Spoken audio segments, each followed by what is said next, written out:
గారు మాట్లాడినప్పుడు నేను వారంటే నాకు గౌరవం ఉంది అధ్యక్ష. పొన్నం ప్రభాకర్ గారు నేను 2009 నుంచి కలిసి పనిచేసిన సహచరులు. ఆనాడు వారు ఎంపీగా, నేను ఎమ్మెల్యేగా మొదటిసారి గెలిచినాం. అప్పటి నుంచి కలిసి పనిచేసినాం.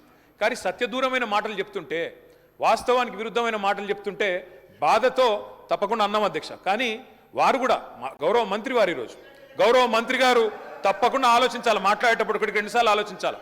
ఇవాళ వారి నియోజకవర్గంలో హుస్నాబాద్లో గౌరవెల్లి అనే రిజర్వాయర్ పూర్తయి ట్రయల్ రన్ అయిన మాట వాస్తవం కాదా అధ్యక్ష?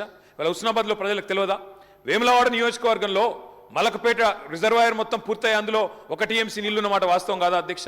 ఇవాళ కాళేశ్వరం గురించి మాట్లాడి అదేమి జరగనట్టు నిన్న మేడిగడ్డకు పోయి వచ్చి మా మీద బురద జల్లే ప్రయత్నం ఏదైతే చేస్తున్నారో అధ్యక్ష, నేను గౌరవ సభ్యులకు తమరి ద్వారా తెలియజేసేది అధ్యక్ష ఒకటే ఒక్క మాట అధ్యక్ష. కాళేశ్వరం అనేది ఒక బరాజ్ కాదు అధ్యక్ష. కాళేశ్వరం అంటే 3 బరాజులు, 15 రిజర్వాయర్లు, 21 పంప్ హౌజులు, 19 సబ్ స్టేషన్లు, 203 కిలోమీటర్ల టన్నల్స్, 1531 కిలోమీటర్ల గ్రావిటీ కాలువలు, 141 టీఎంసీల స్టోరేజ్ కెపాసిటీ, అదేవిధంగా 240 టీఎంసీల యూటిలైజేషన్. శ్రీయర్ గారు ఏమన్నారు అధ్యక్ష? శ్రీయర్ గారు ఒకటే మాట అన్నారు, స్టెబిలైజేషన్ కూడా తీసుకోవాలి ఒక ప్రాజెక్టులో. కొత్తగా 97,000 కూడా నీళ్ళు ఇయ్యలేదని మాట్లాడితే స్థిరీకరించబడ్డ ఆయకట్టు ఎంత అని అధికారిని అడుగుతుంటే ముఖ్యమంత్రి గారు మాట్లాడనీయలేదన్నారు. గొప్ప ఉదాహరణ నా నియోజకవర్గం అధ్యక్ష. మా దగ్గర అప్పర్ మానేర్ అనే ప్రాజెక్టు నిజాం టైంలో కట్టినారు అధ్యక్ష, 45లో కట్టినారు.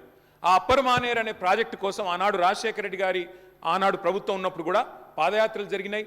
దాన్ని ఎప్పటికప్పుడు స్థిరీకరించాలని నింపాలనే ప్రయత్నాలు జరిగినాయి. కానీ ఎప్పుడు నింపబడ్డది అధ్యక్ష? మొత్తానికి మల్లన్న సాగర్ కట్టిన తర్వాత మల్లన్న సాగర్ నుంచి వచ్చే కాలువ ద్వారా ఎప్పుడైతే కూడవెల్లిలోకి నీళ్ళు వచ్చినాయో, కూడవెల్లి వాగులోకి ఈరోజు ఏప్రిల్లో ఎర్రటి ఎండల్లో కూడా మా మిడ్ మానేరు మా అప్పర్ మానేరు ఎండుతున్న మాట వాస్తవమా కాదా?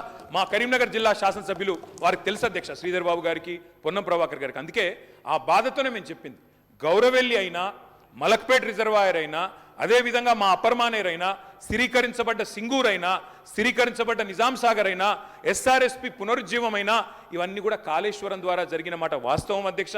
అందుకే గౌరవ మంత్రి గారిని, ప్రభాకర్ గారంటే నాకు గౌరవం, ఎందుకంటే ఉద్యమ సహచరుడు. ఆనాడు పార్లమెంట్లో వీరోచితంగా పోరాడింది కాబట్టి మా నాయకుడు కేసీఆర్ గారు కూడా కరీంనగర్లో, ఇక్కడ అక్కడ కాదు అధ్యక్ష, కరీంనగర్కి వచ్చే బహిరంగ సభలోనే వారిని అభినందించారు. కాబట్టి మాకు అట్లాంటి మంత్రి గారిని అగౌరవపరిచే కుసంస్కారం లేదు. కానీ మంత్రి గారు కూడా వాస్తవాలు చెప్పాలి అధ్యక్ష. గౌరవెల్లి పూర్తయిన మాట వాస్తవం, ఎన్జీటీ స్టే ఉన్న మాట వాస్తవం, మలక్పేట పూర్తయిన మాట వాస్తవం, ట్రయల్స్ జరిగిన మాట వాస్తవం. కాళేశ్వరంలో, ఇంత పెద్ద కాళేశ్వరంలో 3 బరాజులు, అదేవిధంగా 15 రిజర్వాయర్లు ఉండే కాళేశ్వరంలో ఒక్క బరాజులో 3-4 పిల్లర్లకు ఇబ్బంది జరిగితే దాన్ని రిపేర్ చేయండి. ఇప్పుడే మా గౌరవ పెద్దలు కడియం శ్రీయర్ గారు డిమాండ్ చేసినారు, దాన్ని రిపేర్ చేయండి. రైతుల మీద కోపం పెంచుకోకండి. కేసీఆర్ గారి మీద కోపం ఉంటే, రాజకీయంగా ప్రయోజనం కావాలనుకుంటే ప్రయత్నం చేయండి. కానీ ఆ ప్రాంత రైతాంగం పట్ల కక్ష కట్టవద్దు. నింపండి, మేడిగడ్డ నింపండి, కాళేశ్వరంలో పంపింగ్ స్టార్ట్ చేయండి.